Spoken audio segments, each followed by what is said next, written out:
আপনি বলুন, এই নির্বাচনে অভিজিৎ গাঙ্গুলি মহোদয় যদি গঙ্গা হয়, তার বিরুদ্ধে যে দাঁড়িয়েছে তিনি নর্দমা।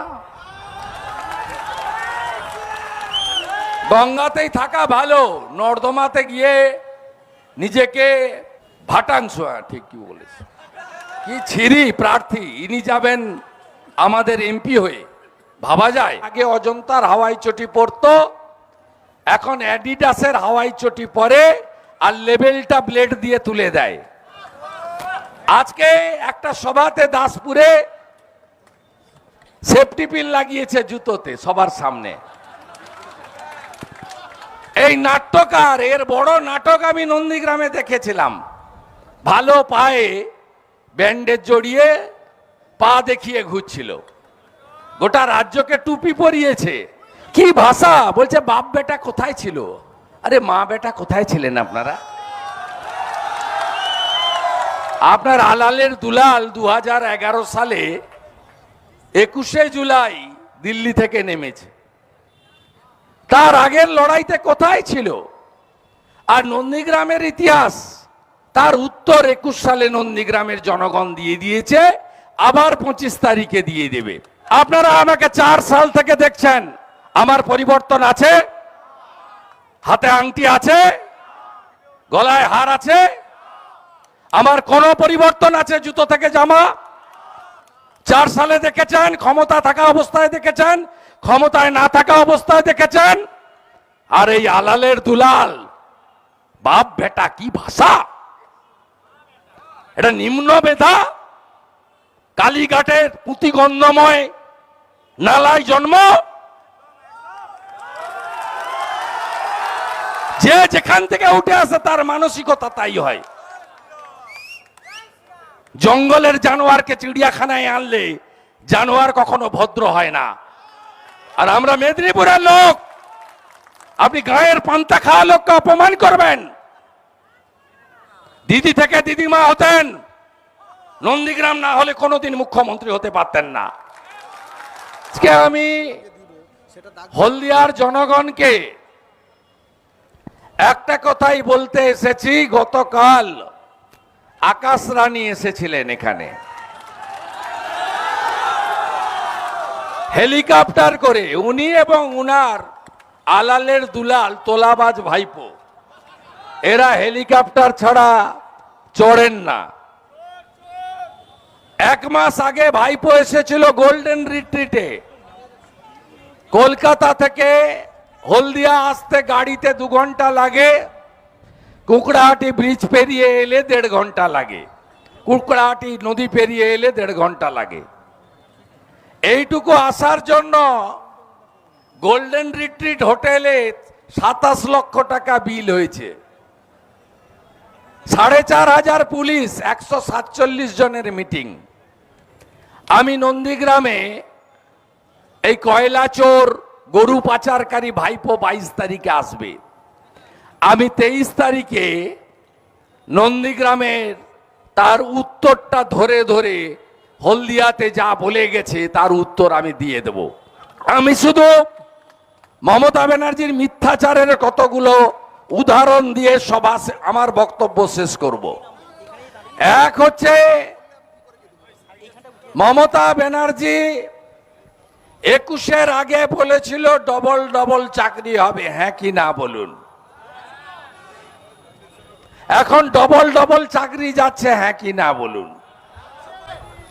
মমতা ব্যানার্জি তার দলের যে 21 সালের প্রার্থী, যার মারা যাওয়ার বয়স হয়নি, অকালে মারা গেছেন স্বপন নস্কর, রাজনৈতিক বিরোধ থাকতে পারে, তার এইচএফসির মাঠ যেখানে তিনি ক্ষুদিরাম মেলা করেন, সেই মাঠে কালকে এসেছিলেন। তিনি তার সহকর্মীর নাম কালকে একবারও বলেছেন যে আমার স্বপনটা ছিল, চলে গেল অকালে? কি ধরনের মানুষ শুধু লক্ষ্য করুন। এত ক্রোধ, প্রতিহিংসা আমার উপরে, কারণটা কি জানেন? কারণটা হচ্ছে, যত দিন বাঁচবে কানের কাছে বাজবে হেরেছি হেরেছি হেরেছি।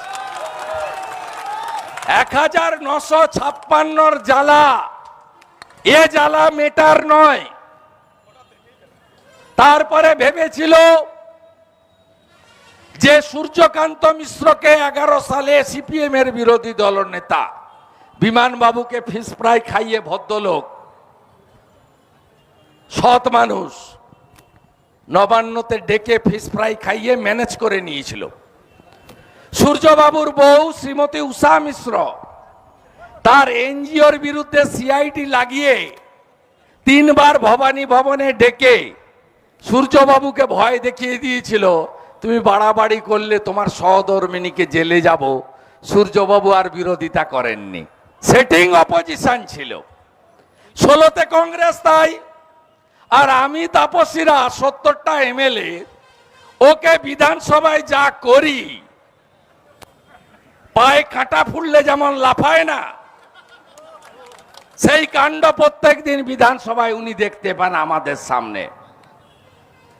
আমরা 3 বছর ধরে বিজেপি নো শটিং অপোজিশন ওনার চাকরি চুরি বন্ধ করেছি, পর্দা ফাঁস করেছেন। এই বসে আছেন তৃণমূলের ত্রাস অভিজিৎ গাঙ্গুলি, নামটা মনে পড়লে রাত্রেবেলা চমকায়, ঘুমায় না, আতঙ্ক। আমরা কয়লা চোর, বালি চোর, গরু পাচারকারীদেরকে ধরিয়েছি। মোদিজির সরকারের নীতি না খাউঙ্গা না খানে দুঙ্গা, তাকে সামনে রেখে এই মুখ্যমন্ত্রী কালকে কাকে ভোট দিতে হবে সেটাও বলেনি। ভাটাংশু না কাকে একটা ভোট দিতে হবে কালকে একটা লাইনও বলেনি। কেন এসেছে, কি বলেছে? বলেছে এখানে একজন গদ্দার আছে, বলেছে তৃণমূল জন্মের সময় ছিল না, বলেছে নন্দীগ্রামের সময় 15 দিন বাপ বেটা বেরোয়নি, বলেছে এখানে একজন গদ্দার আছে চাকরি খায়, বলেছে লোডশেডিং করে ভোটে জিতেছে, দেখে নেব বদলা নেব। আরে কি বদলা আপনি নেবেন? আমি যদি মেদিনীপুরের ছেলে হই আপনাকে প্রাক্তন করব আর আপনার ভাইপোকে জেলে ঢোকাবো। 45টা মামলা করেছে আমার নামে, 302 খুনের থেকে চুরির মামলা, কোনোটাই বাদ দেয়নি। হাইকোর্টে সুপ্রিম কোর্টে আমি গেছি, বিচার ব্যবস্থা বলেছে যে শুভেন্দু অধিকারী তিনি 19 ডিসেম্বর 2020 আগে সাদা ছিলেন, বিজেপি হয়ে যাওয়ার পরে কালো হয়ে গেছেন। আর সব মামলায় কি দোসরামের পরে নথিভুক্ত করতে হয়েছে, কারণ তিনি মমতা ব্যানার্জিকে হারিয়েছেন, তাই তো? মমতা ব্যানার্জি আপনি বলেছেন আগে নাকি আমরা হারতাম। আপনার রাজনৈতিক জন্মের আগে শিশির অধিকারী 70 সাল থেকে ভোটে যেতে, 82 সালের এমএলএ। আপনার দল প্রতিষ্ঠার আগে আমি 95 সালের কাউন্সিলর, আর আপনি তৃণমূল তৈরির আগে সিপিএম নেত্রী মালিনী ভট্টাচার্যের কাছে যাদবপুরে গোহারান হেরেছেন। আপনাকে স্মরণ করিয়ে দিতে চাই।